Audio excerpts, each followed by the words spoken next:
Good evening प्यारे बच्चों। आज की कक्षा में आप सबका स्वागत है।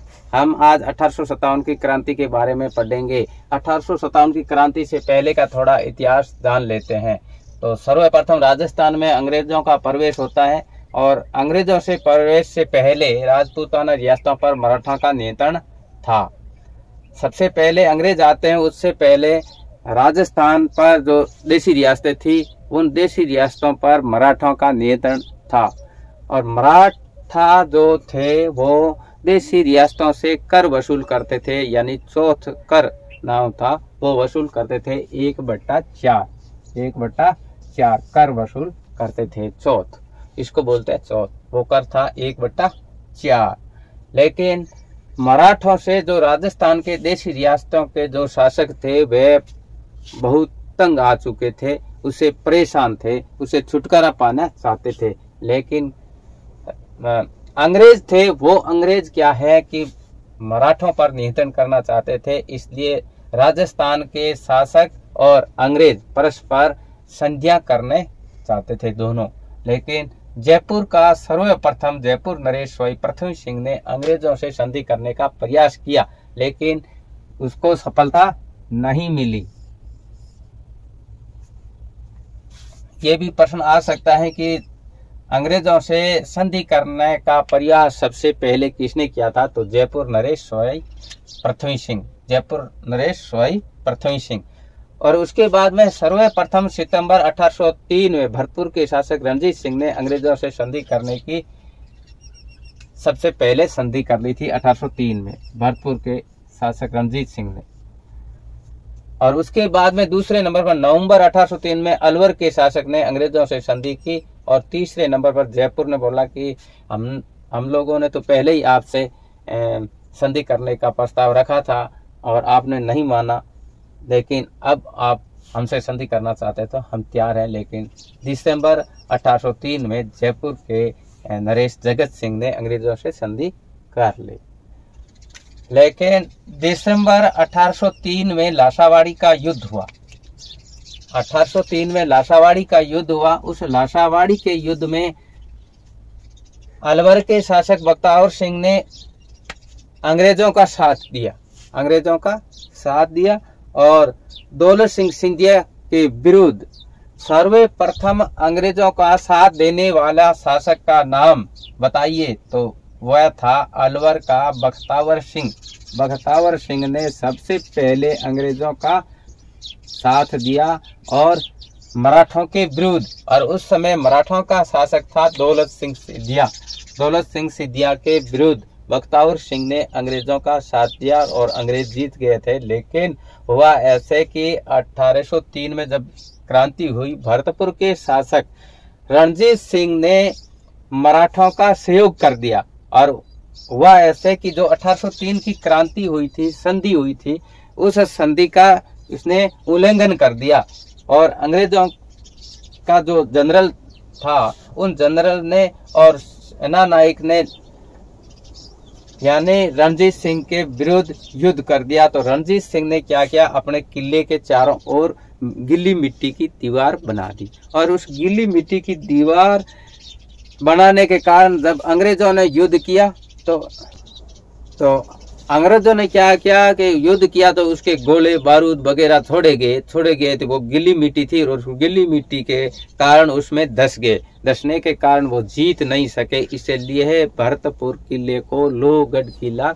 के नाम से जाना जाता है। ये आप सबको ही ध्यान है, लेकिन आपको याद रखना है कि लोहगढ़ किला किसे कहते हैं? तो यह है भरतपुर। भरतपुर को हम लोहगढ़ किले के नाम से जानते हैं और अंग्रेजों को सफलता नहीं मिली और नहीं मिलने के कारण पुणे वो संधि समाप्त होगी और 1805 में संधि पुणे करनी पड़ी थी रणजीत सिंह से। ठीक है, तो लासावाड़ी का युद्ध कब हुआ यह ध्यान रखना है। लासावाड़ी का युद्ध दिसंबर 1803 में हुआ था और लासावाड़ी के युद्ध में जीत किसकी हुई थी? तो रणजीत सिंह की हुई थी। अंग्रेज हार गए थे और इसी हारने के बाद 1805 में यानी रणजीत सिंह से अंग्रेजों ने पुणे संधि करनी पड़ी। तो ये दो बातें ध्यान में रखनी है। और एक है लोहगढ़ किला किसे कहते हैं, लोहगढ़ किला यानी भरतपुर किले को कहते हैं। और वहाँ भरतपुर किले का शासक कौन था, तो रणजीत सिंह था। इसके बाद में आगे चलते हैं, तो आगे है कि 1803 की जब संधि हुई तो भारत का गवर्नर जनरल कौन था, तो उस समय लॉर्ड वेलेस्ली था। और लॉर्ड वेलेस्ली ही नई सहायक संध्या की थी, सहायक संध्या की थी। संधि का अर्थ है एक दूसरे से मित्रता करना, और मित्रता ऐसे करना यानी अंग्रेज राजस्थान के देशी रियासतों से किसी तरह का कोई कर वसूल नहीं करते थे, लेकिन वह ये करते थे कि अंग्रेजों का साथ राजस्थान के शासक देंगे और राजस्थान के शासकों की कोई भी समस्या होगी तो अंग्रेज उनका साथ देंगे। इस तरह से वो संधि हुई थी। जबकि यह मराठा में ऐसे नहीं था, मराठों में कर चुकाना पड़ता, उसे सौथ कहते थे, और 1/4 कर देना पड़ता था। अगर उससे ही काम नहीं चलता तो उससे अधिक देना पड़ता था, ठीक है ना। और उसके जो पिंडारी थे, उनके सहयोगी, वो भी मनमाना करते थे, इसलिए वो उससे तंग आ चुके थे और उससे छुटकारा पाने चाहते थे। और अंग्रेज किसी बहाने से राजस्थान में प्रवेश होने चाहते थे, तो ये फूट का लाभ उठाया अंग्रेजों ने। और अंग्रेज यानी राजस्थान की रियासतें थी, उनको अपने अधीन लाने के लिए यही फॉर्मूला अपनाया था। और ये फॉर्मूला अपनाने का यानी सबसे पहले दिया था किसने, चार्ल्स मेटकाफ ने दिया था कि आप ऐसे करोगे तो आप इस राजस्थान पर विजय प्राप्त कर सकते हो। तो जब 1803 के संधि के समय भारत का गवर्नर जनरल कौन था, तो लॉर्ड वेलेस्ली था। तो भारत का प्रथम गवर्नर जनरल यानी 1803 की संधि के समय गवर्नर जनरल था लॉर्ड वेलेस्ली। लॉर्ड वेलेस्ली इसने सहायक संध्या की। सहायक संधि किसने की थी, कौन सा अंग्रेज था जिसने सहायक संध्या शुरू की, तो आपको बताना है लॉर्ड वेलेस्ली, लॉर्ड वेलेस्ली। और इसके बाद में 17 और 18 की संधियां उसे अधीनस्थ या पार्थक्य की संधि कहते हैं। उस संधियों को क्या कहते हैं, अधीनस्थ, यानी सभी राजस्थान के शासक थे उसको अधीनता स्वीकार करने के लिए उसे मित्रता करके उसको अपने पक्ष में करना, उसे अधीन नस्थ या पार्थक्य की संधि कहते हैं। और यह संध्या करने का सुझाव दिया था चार्ल्स मेटकाफ ने दिया था। और उस समय जो 17-18 में तो भारत का गवर्नर जनरल था लॉर्ड हेस्टिंग्स। 17-18 में भारत का गवर्नर जनरल कौन था, तो आपको याद रखना है लॉर्ड हेस्टिंग्स, ठीक है। और इसका जो सलाहकार था वो चार्ल्स मेटकाफ। यह दिल्ली का रेजिडेंट था। और जनरल लॉर्ड हेस्टिंग्स ने यह देशी रियासतें यानी राजस्थान की जो रियासतें थी उन रियासतों को संधि करने का काम चार्ल्स मेटकाफ को ही सौंप दिया था। और उस समय राजस्थान में 17 रियासतें थी।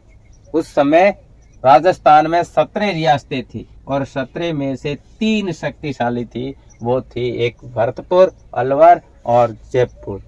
तो सबसे पहले भरतपुर में इसके जो मोस्ट वर्जन बनते हैं, तो ये आपको याद रखना है कि सर्वप्रथम किस शासक ने अंग्रेजों से मैत्री स्थापना की या संधि की, तो आपको लिखना है भरतपुर के शासक रणजीत सिंह जी ने 1803 में अंग्रेजों से संधि करने वाला पहला शासक था। और या दूसरा प्रश्न पूछ ले कि अंग्रेजों से जो संधि करने का प्रस्ताव सबसे पहले किस सम्राट ने या किस राजा ने रखा था, तो वह जयपुर नरेश सवाई पृथ्वी सिंह ने 1776 में रखा था, लेकिन उसको सफलता नहीं मिली। तो वह कहाँ का था, जयपुर का था। और इसके बाद में है यानी 1803 दूसरे ऐसा कौन सा राज्य या कौन सी रियासत थी जिसे अंग्रेजों ने अधीनता स्वीकार की या उससे मतलब है संधि कर ली थी, तो वो है अलवर। अलवर का शासक का नाम बताइए, तो नाम है बख्तावर सिंह। और फिर जयपुर है और जयपुर के शासक का नाम है जगत सिंह। लेकिन आपको इनका तो थोड़ा याद करने का सूत्र है जिस तरह से BAJ, बाज।